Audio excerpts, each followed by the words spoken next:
아버지와 성자와 성령의 이름으로 말씀드립니다. 하나님의 은혜가 충만하시길 축원합니다. 우리 옆 사람들에게 인사합시다. 당신은 하나님의 일꾼이십니다. 시작. 일꾼 되시길 축원합니다. 미국의 한 소년이 쪽지에다가 잔디 깎기 $5, 집안 청소 $5, 설거지 $5, 그래서 $15를 적어가지고 엄마한테 가져갔습니다.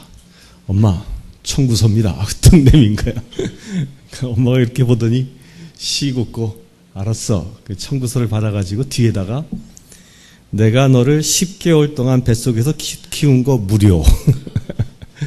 네가 아팠을 때 밤새도록 간병하며 기도한 거 무료. 네가 학교 갈 때 아침밥 해주고 보살펴주고 등하교 시켜준 거 무료. 이렇게 해서 쭉 무료를 썼습니다. 그리고 아들한테 다시 주었습니다. 아들이 그걸 착 쳐다보더니 씩 웃으면서 거기다 다시 자기 청구서 $15 밑에다 뭐라고 썼냐면 완불. 거저 받은 건 거저 주시길 축원합니다. 교회뿐만 아니라 이 세상 사람들이 살아가는 세상에는 이 꾼들이 많아요. 꾼들이. 우리말에 꾼이라는 말이죠. 꾼. 그 교회 이 성경에서는 이 꾼이란 말을 쓰고 있는 단어 중에 그 일꾼이란 말을 쓰잖아요. 일꾼. 오늘 읽은 성경에서도 일꾼을 찾아라. 추수할 일꾼을 보내달라고 청하라. 그랬는데 일꾼이란 말이 있는데 세상에서 가만 보면 꾼이라 지칭되는 이 종류가 상당히 많더라고요. 어떤 게 있죠? 꾼이라 불리는 게. 제일 먼저 떠오르는 꾼. 무슨 꾼이 있어요? 술꾼. 또 무슨 꾼? 노름꾼. 또 무슨 꾼? 바람꾼. 무슨 꾼? 사기꾼. 또 무슨 꾼? 장사꾼. 장사꾼. 또 무슨 꾼? 사기꾼. 살림꾼. 좋은 의미로. 또 무슨 꾼이 있어요? 뭐 싸움꾼도 있고 말꾼도 있고 뭐 회방꾼도 있고 꾼 종류가 굉장히 많아요. 근데 이렇게 꾼이란 말을 잘 보면 좋은 의미로 쓰이기도 하고 나쁜 의미로 쓰이기도 합니다. 이게 같은 의미가 다 들어있는 우리 그 순수 고유 한국말이죠. 그럼 사람들이 여러분들을 딱 보면 그 꾼이라는 말을 붙여서 여러분들을 지칭한다면 여러분들은 무슨 꾼으로 불릴 것 같습니까? 우리 옆 사람 한번 쳐다봅시다. 뭐로 보입니까? 무슨 꾼으로 보입니까? 무슨 꾼으로 보여요? 사기꾼? 살림꾼. 성경에서는 오늘 성경을 보면 성경에서는 어떤 꾼을 찾고 있습니다. 어떤 꾼을 찾고 있죠? 일꾼을 찾고 있어요. 일꾼을. 오늘 분명히 예수님이 이렇게 얘기합니다. 제자들에게 이렇게 명령하십니다. 추수할 것은 많은데 일꾼이 적으니 그 주인에게 추수할 일꾼들을 보내달라고 청하여라. 일꾼들을 보내달라고 청하라는 거예요. 그리고 이어서 10장에 쭉 나가면서 제자들이 소개되어지고 그 제자들에게 하나님의 성령의 권능을 주시고 세상에 보내죠. 세상에 보내서 하늘나라의 복음을 선포하게 하십니다. 그 하늘나라의 복음을 선포하는 행위가 뭐예요? 일꾼이 해야 할 일인 거예요. 일꾼이. 우리 사랑하는 성도님들, 주님은 누구를 찾고 계십니까? 말꾼을 찾고 계시지도 않습니다. 말만 막 떠들어대는. 이 교회 안에 말꾼이 많으면 그 교회는 산으로 갑니다. 산으로 가. 주님은 또한 싸움꾼도 찾지 않습니다. 이 싸움꾼은 뭐예요? 싸움꾼은 이 트러블 메이커잖아요. 이렇게 막 작은 것도 인내하지 못하고 이 싸움꾼들의 특징을 보면 그 안에 내면의 상처들이 치유받지 못해가지고 그게 뭔가 이렇게 찔림 받고 아픔을 당하면 이게 시비 거는 거야. 시비 거는 거야. 상처에 대한 시비죠. 그러니까 싸움하는 거예요. 싸움꾼들. 이건 교회에서 주께서 찾는 자가 아닌 거죠. 그런 자는 누구예요? 치유될 대상이지 주께서 찾는 자는 아니에요. 여러분들은 어떤 꾼입니까? 또 뭐 회방꾼도 있어요. 회방꾼. 뭐 이 일만 하려고 하면 이 회방꾼의 특징 중에 하나가 뭐냐면 이 안 돼요 병이 들린 사람. 안 돼요 병. 안 돼요 병. 아 옛날에 다 해봤는데 안 돼요. 우리가 뭐 가진 게 있어서 안 돼요. 뭐. 안 돼요 병에 걸린 사람들의 그런 사람들이 주로 하는 일이 뭐예요? 일을 못하도록 회방하는 거, 회방하는 거. 그게 회방꾼들이죠. 교회 안에 이런 사람들이 있으면 교회가 부흥할까요? 절대 부흥하지 못합니다. 그 교회는 배로 치면은 회방꾼이 많은 교회는 어떻게 될까? 침몰하고 맙니다. 침몰하고 가지도 못하고 그냥 조금만 풍랑이 일면 금방 침몰해 버리고 마는 거지요. 그러나 일꾼이 많은 교회, 그런 교회는 올까요? 일꾼이 많은 교회는 당연하게 부흥합니다. 초대교회에 예수님께서 이 12제자를 지금 성경에 기록하고 있는데 이 가룟 사람 유다를 빼놓고는 다 어떤 사람이에요? 주님의 일꾼들이었죠. 이들이 초대교회 때 오순절날 성령 강림을 받은 이후에 위대한 일꾼들로 거듭나서 전 세계의 복음을 전하는 사역을 감당했습니다. 세상을 구원하는 사역을 감당했습니다. 그래서 이 120문도가 성령을 받아 초대교회가 시작되어져서 지금 약 2000년이 흐른 이후에 지금 지구상에 살아있는 그리스도인만 해도 20억이 넘습니다. 엄청난 일을 한 거죠. 2000년 동안 하늘나라에 간 사람들 빼고도 살아있는 그리스도인만 해도 20억이 넘는 21억이 넘는 그 어마어마한 사람들을 주님 앞에 인도한 원동력이 바로 이들에게 있었던 거예요. 이들이 어떤 꾼이었기 때문에 어떤 꾼? 일꾼이었기 때문에 일꾼. 그러니까 주님은요 이 일꾼을 찾고 계십니다. 일꾼을. 이건 교회뿐만 아니라 기업하는 사람들도 똑같아요. 우리 그 김다니엘님이 지점장으로 이제 은퇴하셨는데 이거 제일 높은 자리에 딱 있으면 그 은행에서 일하는 그 직원들이 눈에 다 보이지 않습니까? 어떤 사람이 이뻐 보여요. 밥이라도 사주고 싶고 수당이라도 더 챙겨주고 싶고 뭐 집안에 대소사가 생기면 부주금도 더 많이 해주고 싶고 이런 마음을 막 불러일으키는 직원이 있죠. 그런 직원이 어떤 사람이에요? 일꾼인 거예요. 자기 일을 잘 해내는 거. 자기가 맡은 일을 조금도 부족함 없이 잘 감당해내는 사람은요. 그 눈에 넣어도 아프지 않을 정도로 사랑스러워 보이는 것이죠. 그렇지 않습니까? 그 주님은 교회에 소속되어 있는 우리도 그와 똑같은 눈으로 보신다는 거예요. 여기 앉아 계신 분들을 주님은 지금 어떤 눈으로 찾고 계실까요? 어떤 눈으로 보고 계실까요?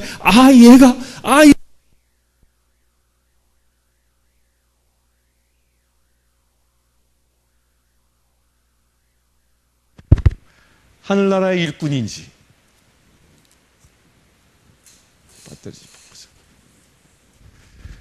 하늘나라의 일꾼인지 지금 찾고 계신다는 거예요. 정말 내 눈에 든 자인지 내 눈에 넣어도 아프지 않을 만큼 내 마음에 쏙 드는 일꾼인지를 지금 보고 계신다는 거예요.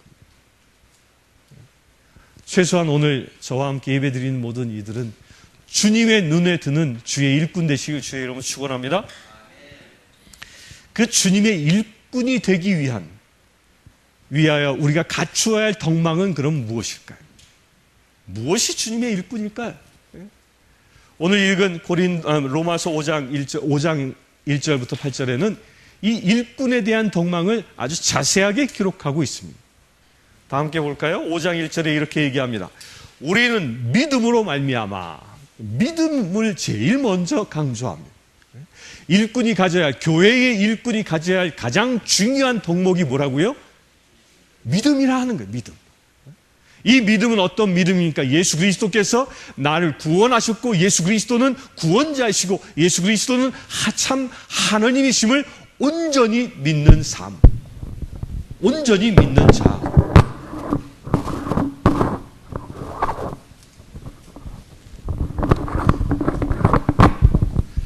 그 온전히 믿는 자가 일꾼이라는 거예요. 그러니까 교회 안의 일꾼의 가장 큰 덕목이 뭐예요?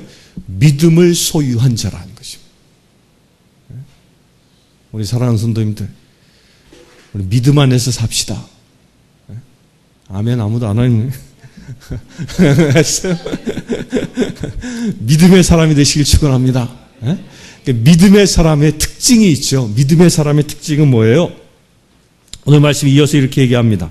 믿음의 사람은요, 하나님과 올바른 관계를 가진 자가 된다는 거예요. 이 관계가 굉장히 중요하잖아요. 부부지간에도 관계가 중요하죠. 부모 자식 간의 관계가 중요하죠. 우리 성도들끼리도 관계가 중요합니다. 그렇다면 올바른 관계라는 건 뭘 얘기해요? 올바른 관계. 하나님과 나와의 올바른 관계는 뭘까요? 올바른 관계는 뭘까요? 오늘 읽은 구약의 말씀에 그 올바른 관계의 한 모형이 보여집니다. 하나님께서 아브라함을 찾아가지 않습니까? 찾아갔을 때 아브라함이 하나님을 대하는 태도가 일꾼이 주님을 대하는 태도를 보여주고 있는 겁니다. 자기를 찾아오는 하나님을 보자마자 그가 어떻게 뛰어나갑니다. 정성을 다해서 고운 밀가루를 갖다가 떡을 빚고 떡을 빚어서 극진하게 하나님을 대접합니다. 섬기고 있다라는 것이죠. 온전한 믿음의 사람은요, 하나님을 섬기는, 자기의 온 정성을 다하여 하나님의 섬기는 그런 관계를 형성하고 있다는 겁니다. 그렇게 되시길 축원합니다. 이게 올바른 믿음의 관계입니다.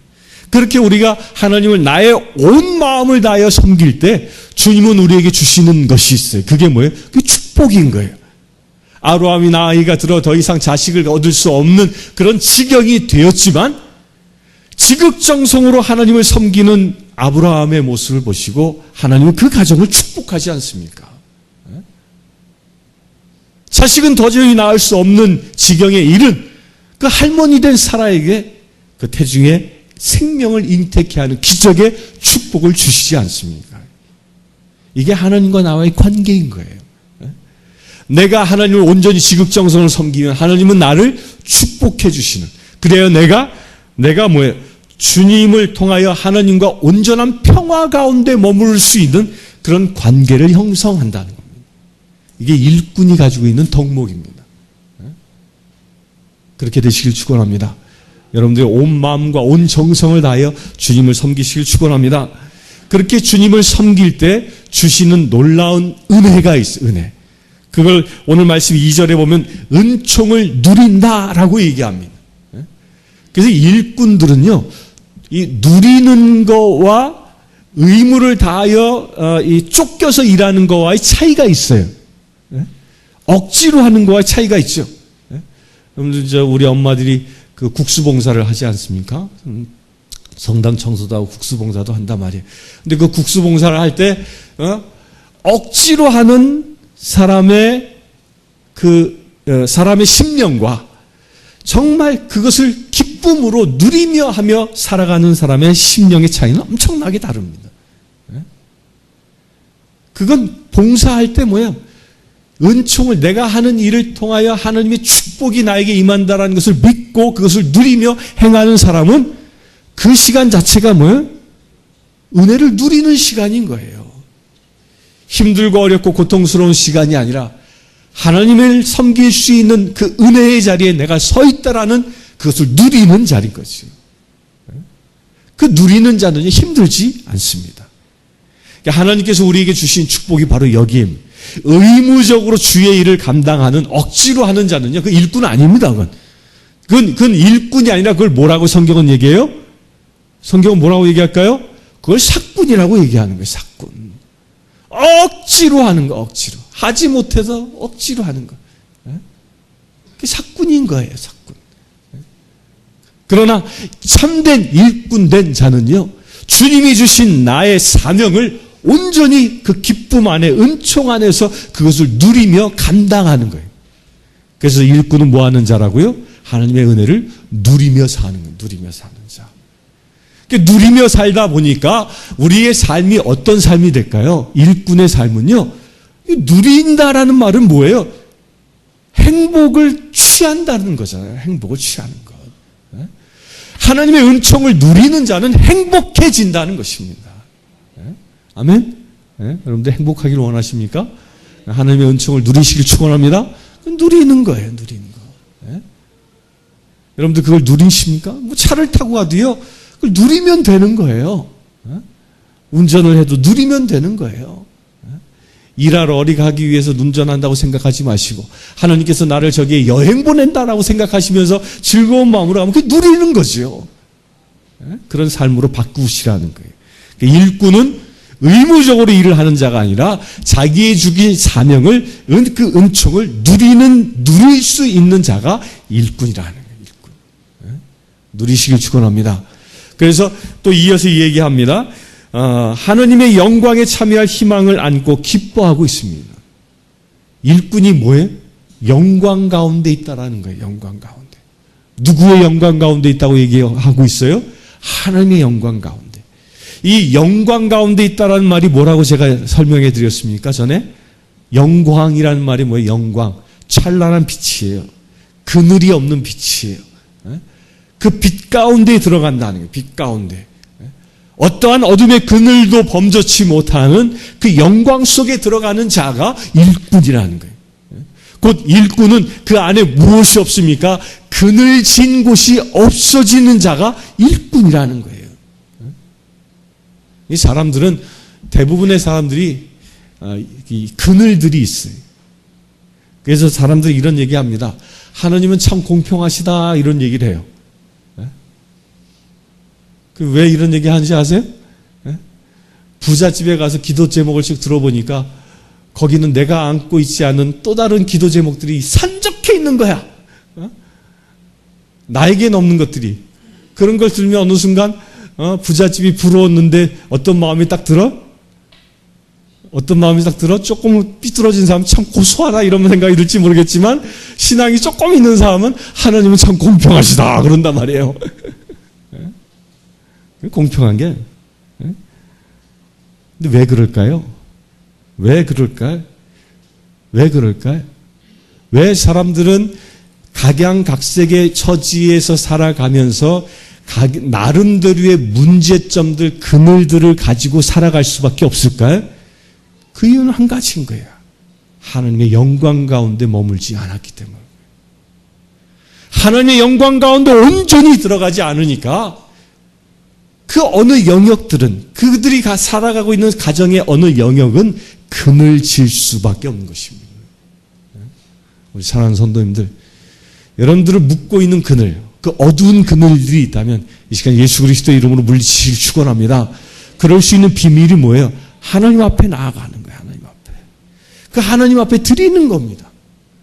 나의 그늘진 곳, 나의 아픈 곳, 나의 상처들을, 나의 고민거리들을 주님께 드리는 자. 내놓는 것이죠. 빛 가운데 내놓을 때 그 모든 그늘들은 사라지는 축복을 누리는 것입니다. 그렇게 되시길 축원합니다.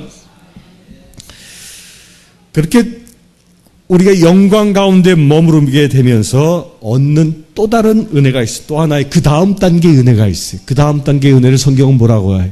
기뻐하게 된다. 기뻐하게 된다. 아주 이게 순리 아닙니까? 그동안 나의 근심, 나를 아프게 했던 나의 근심과 걱정들이 주님의 영광 가운데 온전히 해결되어지고 나면 그때 오는 게 뭐예요? 기쁨인 거예요, 기쁨. 기쁨이야, 기쁨. 제가 저지난주에 수술을 해가지고 2주간 동안 극을 메고 있는데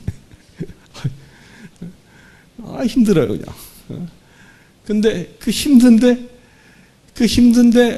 어느 순간 통증들이 사라지고 진땀이 나는 게 멈춰지고 이제 그 평온한 시간이 딱 올 때가 있어요. 그때는 뭐가 올까요? 그 나를 힘들게 했던 통증이 싹 사라지니까 그때 오는 게 뭐예요? 평안함이 오는 거예요. 평안함이. 기쁨이 오는 거예요. 기쁨이. 여러분들을 아프게 하는 것들이 있습니까? 이 시간 그걸 주님께 맡기시길 축원합니다. 주님께 드릴 때 우리가 진정 기뻐할 수 있는 은혜의 사람이 될 수 있는 것입니다. 그렇게 되시길 축원합니다. 그렇게 기뻐하는 자에게 하나님은 놀라운 것을 주십니다. 5절에 이런 얘기합니다.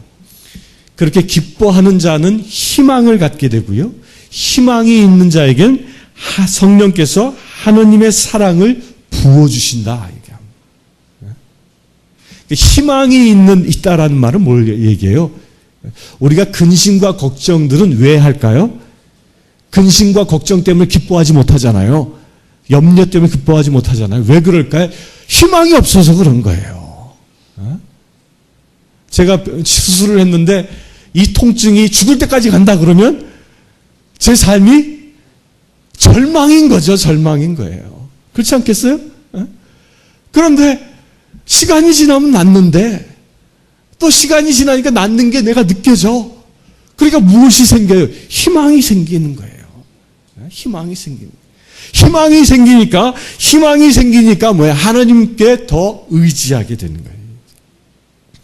여러분들 고통과 절망들을 주께서 해결해 주실 줄 믿으시길 바랍니다. 그런 희망이 있는 자에게 성령께서 뭘 주신다고요? 하나님의 사랑을 주십니다. 그 사랑을 가지시길 축원합니다. 이게 일꾼들이 가져야 할 덕목입니다. 덕목. 그 첫째가 믿음부터 시작해서 성령의 도우심 가운데 하나님의 사랑 가운데 깊게 머무를 수 있는 자, 이게 주께서 쓰시는 일꾼입니다. 이렇게 준비되어져 있는 일꾼들을 통하여 주님은 그러면 무엇을 하실까요? 오늘 말씀을 보니까 주께서 추수할 것은 많은데 일꾼을 찾습니다. 그 일꾼을 찾아서 그들에게 무엇을 주셨어요? 악령을 제어할 수 있는 권능을 주시죠. 병을 치유할 수 있는 능력을 주시죠. 그렇게 능력을 주어 세상에 보내십니다. 그 세상에 보내시는데 이 일꾼이 하는 일이 있어요. 일꾼은 무엇을 할까요? 오늘 말씀해 보니까 하늘나라의 복음을 선포한다. 마태오복음은 우리가 읽은 이 마태오복음은 어떤 그 당대의 유대인들을 위해서 쓰여진 복음서예요. 그러니까 유대인들에게 복음을 전하기 위해서 쓰여진 거예요. 그래서 유대인들이 먼저 구원되어져야 한다라는 사상이 굉장히 강하게 들어져 있어요. 그래서 오늘 말씀에서도 너희는 이방인들에게도 가지 말고 사마리아인들에게도 가지 말고 누구를 찾아가라고 그래요? 유대인들을 찾아가라. 이스라엘 백성을 찾아가라. 다만 이스라엘 백성 중 길 잃은 양들을 찾아가라 얘기합니다. 그리고 그들을 찾아가서 뭐 하라고요? 하늘나라의 복음을 선포하라 얘기합니다. 저는 이 말씀을 묵상하면서 어저께 교회위원회를 한 내용이 기억납니다. 어제 우리 교회위원회를 장시간 했는데 6시부터 시작해서 근 9시 반까지 했습니다. 장시간 교회위원회를 하면서 여러 가지 이야기를 나눈 건데 이런 얘기를 나눴어요. 우리가 이제 셀 모임 하기로 했잖아요. 셀 모임에서 사람들을 주님 앞에 돌아오게 하자. 그럼 제일 먼저 우리가 복음을 전해야 할 사람이 누구일까?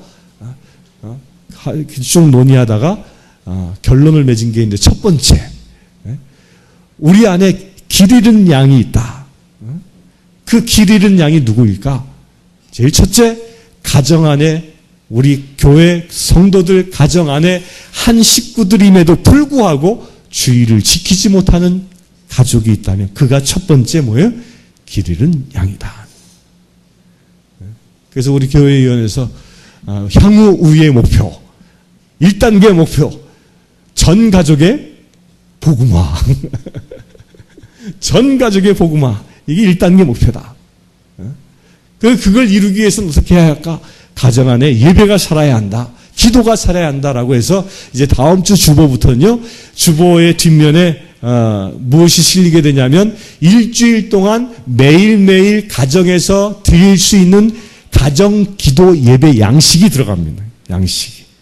그 매일마다 읽을 성경 말씀이 거기 기록되어질 것이고 근데기도를 어떻게 드릴지 누구나 그 주보만 보면 가정 예배를 드릴 수 있는 양식을 계속 실어서 연재할 겁니다. 그걸 가져가셔서 뭐 해요? 온 가족의 복음화를 위하여 예배 드리는 가정이 되게 할 것입니다. 따라가시길 축원합니다. 그럼 뭐예요? 우리 안에 길 잃은 양을 찾는 것입니다. 길 잃은 양. 그 길 잃은 양을 찾는데 그들에게 무엇을 선포해야 한다고요? 하나님의 나라, 그 복음을 선포해야 한다. 이게 교회의 부흥을 위해서 복음을 선포하라는 것이 아닙니다. 이건 어마어마한 이야기예요. 어떻게 어마어마한 이야기일까요? 우리 가족이, 내 사랑하는 가족에게 영적인 생명을 주느냐 못 주느냐에 절대절명의 사건이 여기에 달려있다는 겁니다. 우리는 누구나 다, 여기 계신 분들은 제가 장담하는 게 있어요. 뭐냐면 100년 후에는 다 하늘나라 갑니다. 그렇죠? 우리 오 회장님 아무리 건강해도 100년 후 하늘나라 가겠죠. 다 하늘나라 가요. 여러분들이 사랑하는 자녀도 다 어디 갑니까? 100년 후에는 하늘나라 가는 거예요. 그런데 안타깝게도 그 100년 후에 하늘나라에서 내 사랑하는 자녀를, 내 사랑하는 가족을 만날 수 있느냐 없느냐는 지금 이 순간 우리들의, 여러분들의 선택에 달려있다는 것입니다. 여러분들이 지금 하늘나라의 복음을 내 사랑하는 가족에게 온전히 선포하여 그가 진정 하늘나라의 자녀로 이 세상을 살아간다면 100년 후에 내 사랑하는 자녀와 더불어 하늘나라에서 영원한 축복의 삶을 누릴 것입니다. 그러나 지금 하늘나라의 복음을 선포하지 못하고 다음에 병에 걸려 그 다음에 마귀의 유혹에 넘어가 복음을 선포하지 못한다면 100년 후에 여러분들은 하늘나라에서 저 갈 수 없는 저 무적의 너머에서 신음하며 고통하며 울부짖고 있는 내 사랑하는 가족을 바라보게 될 것입니다. 이걸 지금 주님은 이야기하고 계신 겁니다. 하늘나라의 복음을 선포하라고. 우리 사랑하는 성도님들, 여러분들이 제일 사랑하는 사람이 누굽니까? 가장 사랑하는 사람이 누굽니까? 아들입니까? 딸입니까? 나의 사랑하는 남편입니까? 아내입니까? 그를 진정 사랑하고 그를 진정 나의 전부를 주어도 아깝지 않을 만큼 사랑한다면 썩어 없어진 세상의 것을 주는 것이 아니라 영원한 생명을 나눠주는 주의 일꾼 되실 주의로 축원합니다. 주님의 일꾼이. 저는 이제 어제부터 결단했습니다. 매일 기도하는데 뭘 놓고 기도하냐면, 하나님, 우리 교회의 모든 가족들이, 온 가족이 하늘나라의 복음을 받아들이는 가족 되게 해주십시오. 그래 우리 교회 모든 가족들이 주일마다 전 가족이 교회 안에 모여 예배드리는 가족, 그 예배드리는 교회 되게 해주십시오. 이게 하나의 목표가 되었습니다. 우리 이걸 놓고 기도합시다. 우리 이제 다음 주부터 이 신자들의 기도 때 이 기도할 겁니다. 온 가족의 복음화. 온 가족의 복음화. 우리 사랑하는 성도님들, 주님은 일꾼을 찾고 계시는데 그 일꾼을 지금 어디에서 찾고 계실까요? 제일 첫째가 우리의 가정에서 찾고 계십니다. 여러분들의 가정에서 찾고 계십니다. 따라서 여러분들의 가정의 구성원들 모두가 다, 내 사랑하는 식구 모두가 다 하나님의 나라의 복음을 받아들여 주님의 나라의 일꾼으로 바로 서시길 주의 이름으로 축원합니다. 성부와 성자와 성령의 이름으로 말씀드렸습니다. 기도하겠습니다.